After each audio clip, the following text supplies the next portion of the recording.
王志安 YouTube 成功创业，从封杀谷底到百万霸主的惊天逆袭。他曾是央视的王牌记者，揭露真相却被全网封杀，一夜之间事业归零。他带着一台破相机逃离体制，仅用18个月在 YouTube 吸粉100万，逆袭成海外华人时政评论第一人，年入数百万美元的传闻更是令人啧舌。王志安的创业传奇是如何从废墟中杀出一条血路的？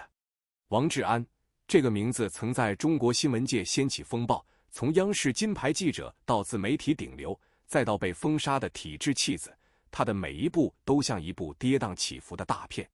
2020年，他带着不甘与信念远走日本，在 YouTube 上开启了自媒体创业之路。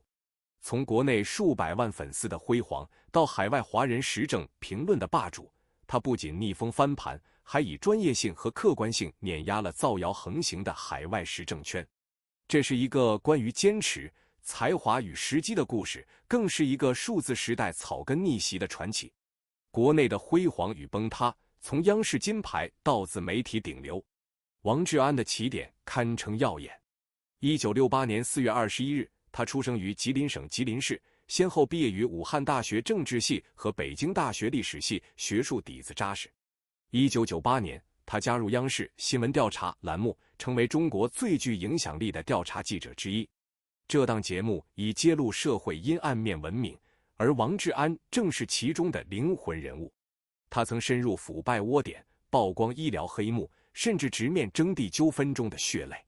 他的镜头下有官员的冷汗，也有百姓的哭声，每一篇报道都如重磅炸弹，震动人心。在央视近20年的职业生涯中，他积累了无可比拟的公信力。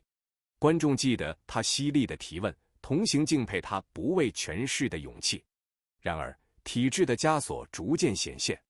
2015年，他耗费心血调查的救护车腐败案，因未获播出许可，胎死腹中，这成了压垮他耐心的最后一击。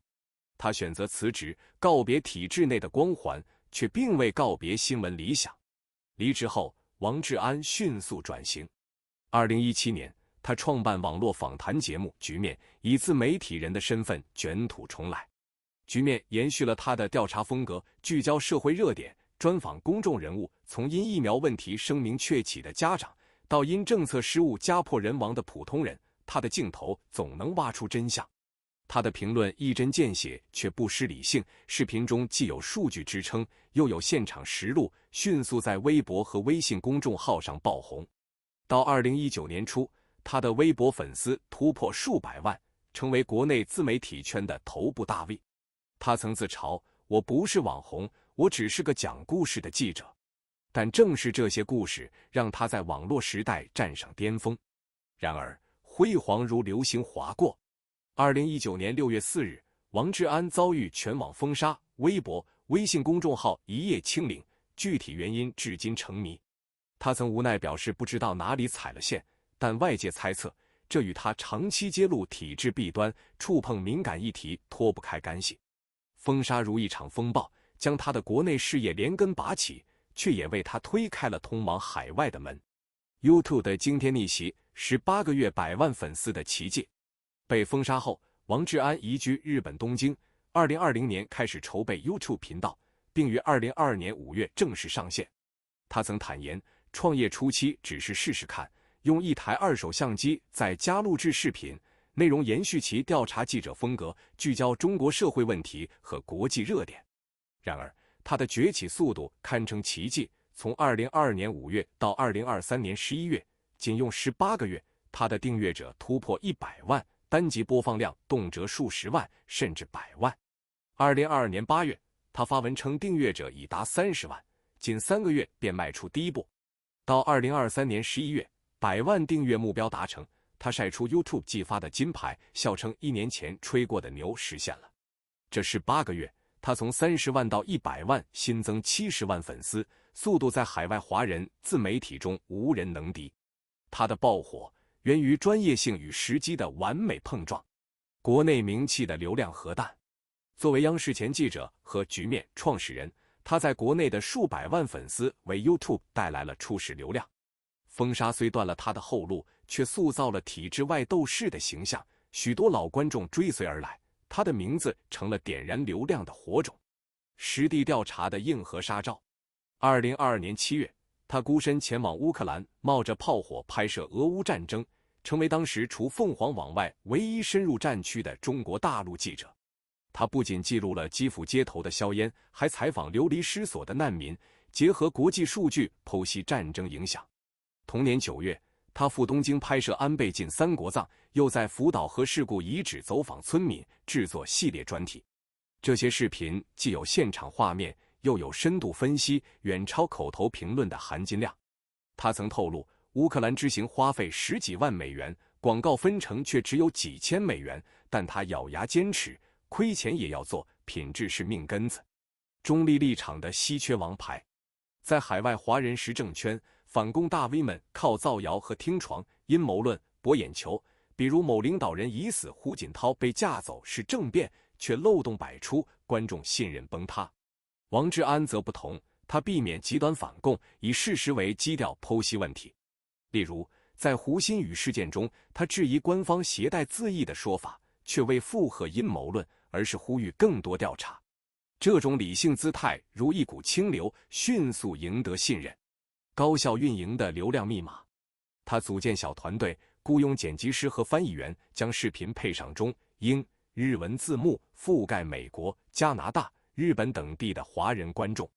他优化视频时长，10至20分钟，每周固定更新，还通过直播与粉丝互动，回应质疑。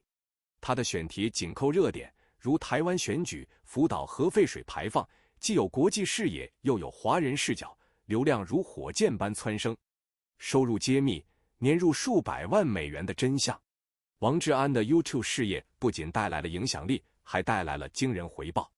虽然他本人未公开具体收入，外界根据其订阅者数量、视频播放量及多元收入来源推测，他的年收入可能达到数百万美元级别。以下是详细分析。YouTube 广告分成。YouTube 每1000次广告观看 CPM 在1至10美元之间。王志安的观众多为海外华人，来自高价值市场。以单集视频平均50万播放量，20%广告观看率估算，每集约有10万次广告观看，按平均 CPM 5美元计算，每集收入约500美元。假设每周更新1至2集，年收入仅从广告分成便可达2.5万至5万美元。但他的100万订阅和每月数百万播放量，可能将这一数字推高至20万至50万美元。会员制与赞助。他开通了 YouTube 会员制和 Patreon 赞助渠道。假设1%粉丝1万名，每月支付5美元会员费，年收入可达60万美元。加上 Patreon 的高额赞助，部分支持者可能支付20至100美元，这一部分或达10万至30万美元。品牌合作与实地成本。随着频道影响力扩大，他接到品牌合作邀请，如 VPN 服务或教育产品推广。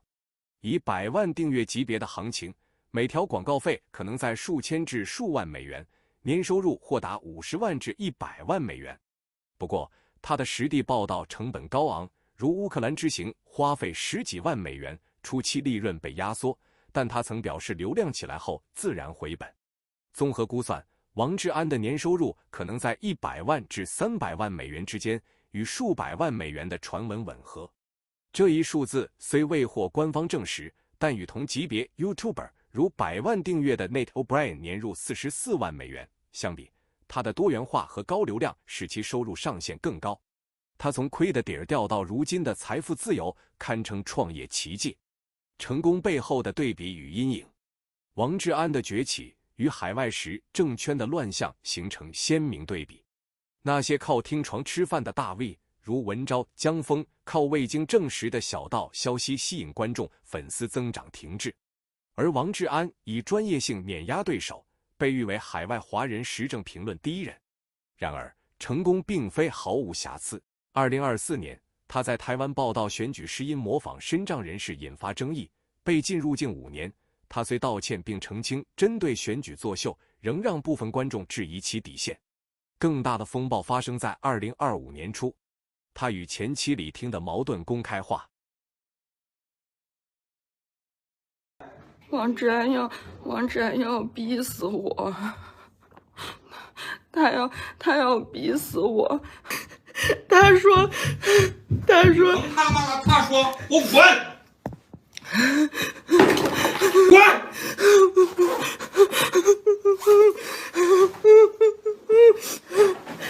你别想吓唬孩子，我滚！你给我滚！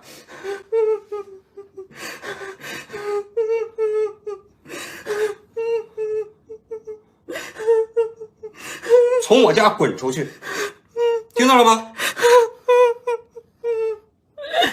你在我们家住了9天了，你知道吗？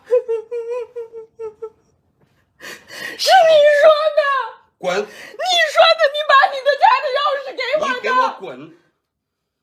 你给我滚！